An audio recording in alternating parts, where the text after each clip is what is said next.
Welcome back to News Geelong on this Wednesday evening. The Queenscliff Seafood Feast is the biggest of its kind in Australia. Commencing on Good Friday and running through until tomorrow, the brainchild of the Talbot brothers, Scott and Grant, helped raise money for the Royal Children's Hospital Good Friday appeal, as Meryl Friend reports. We're down at Queenscliff at the end of the pier where the charity restaurant is being set up. There's over 400 volunteers that will be working over the Easter weekend, and they're getting a debrief tonight to be told about all the safety issues, and then it's a weekend of fundraising for many, many different charities over the whole Easter weekend. I'm joined with Scott Talbot, and you are the man behind this incredible feat on the end of the pier at Queenscliff. First of all, I came up with the idea. This is part of many different people coming into action to do something good for the community. It's called Charity Restaurant. So it involves the Gordon. It involves about 100 different volunteers to create what you're just about to see on the end of the Queenscliff Pier, which is just stunning. I mean, it's just amazing. Charity Restaurant is a non-denomination. On Good Friday, there's various charities. The Queenscliff Seafood Feast is exclusively the Good Friday appeal. Charity Restaurant services many charities. On Saturday, it's the Geelong Hospital. Then it moves on to the Starlight Foundation, People and Parks Foundation, and various other charities. And that's why it's called Charity Restaurant. I mean, it's a unique experience. Australia has the best seafood in the world, guaranteed. We've got seafood coming down from Court yesterday, coming in tomorrow, being served. And on the pier, of course, is a seafood show. It's the International Australian Seafood Show. So all the fishermen are going to be lined up on the pier here, displaying their finest product and serving it in the restaurant. Now, Jenny, you're one of the volunteers here at the Seafood Feast. How long have you been involved? Since the Kiwanis have taken it over. Grant Talbot's the main one, but all the Kiwanis members sort of joined in, and so I suppose that's been about 4 years. Yeah, it's a very, very big event. What sort of time frame goes into getting it all organised? Well, Grant puts in hundreds of days. The rest of the Kiwanians, the ones that have got time, they've all been here the week before, this week setting up. And then the Friday, the actual food day, and then the cleaning up day too. At the Queenscliff Pier, I'm Meryl Friend for News Geelong. Thank you, Meryl. Love that colourful seahorse. And well done to the Talbot brothers for another great festival. Let's look forward to 2011, bigger and better.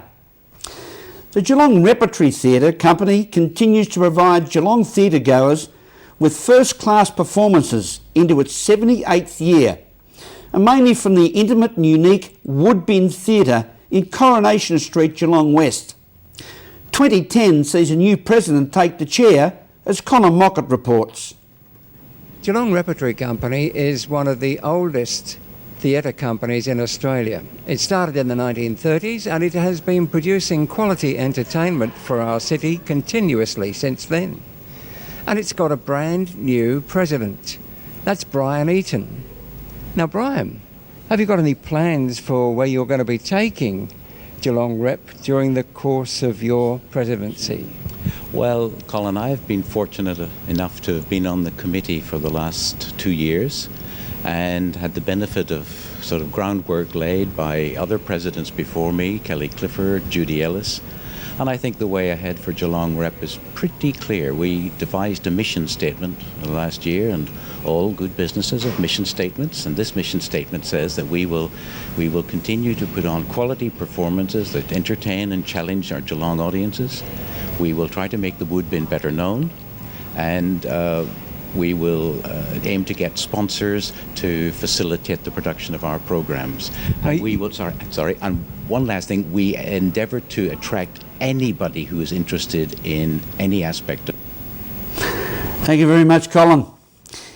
The Tigerfish Gallery is a collective of artists and designers, generally from a surf culture background, and is a fine example of Australian surf art located at Torquay's iconic surf world, down at the museum, as Ian Nicholls reports.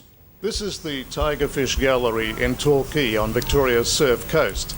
And what could be better than a surf exhibition of art? Two of the finest artists in Australia, Norval Watson and Stan Squire, have their works displayed here today, and in fact until May 15, creating a lot of attention. Surf art is becoming quite collectible, and reality will be very valuable.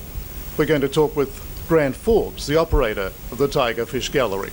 It's the surfing season, and maybe the surf's not up today, but these paintings are hanging beautifully here at the Tiger Fish Gallery. It's a special event, Surf Art, and I'm with Grant Forbes, the owner of this wonderful gallery. These paintings have come from two of New South Wales' leading surf artists, Grant. That's correct. Norval Watson, he originally is a Victorian, but he lives at Byron Bay now, and he is pretty well regarded as one of the masters and the first of the Australian generation of surf artists. The other guy, Stan Squire, is from the New South Wales South Coast at Eden, and he's not so well known, but he's never had an exhibition in Sydney or Melbourne or any of the capital cities yet. But I think just the quality of his work would just catapult him into big-time galleries in Sydney and Melbourne. Well, it's unique, isn't it? And to have it placed here in Torquay, most appropriate. And there's some wonderful work here. As you've suggested, we've never seen anything quite like this before.